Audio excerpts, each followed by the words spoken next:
it's advanced ahead by Ivan Barbashev. Now for Howden, has trouble with a bouncing puck. Delayed offside against Vegas. Here's Taylor Hall breaking in. Hall scores! Taylor Hall! And it's 1-0 Carolina.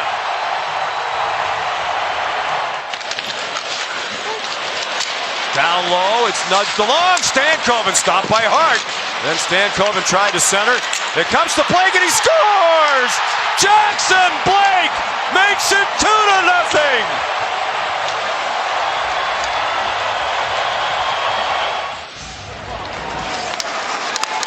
1:10 to go. The net is empty.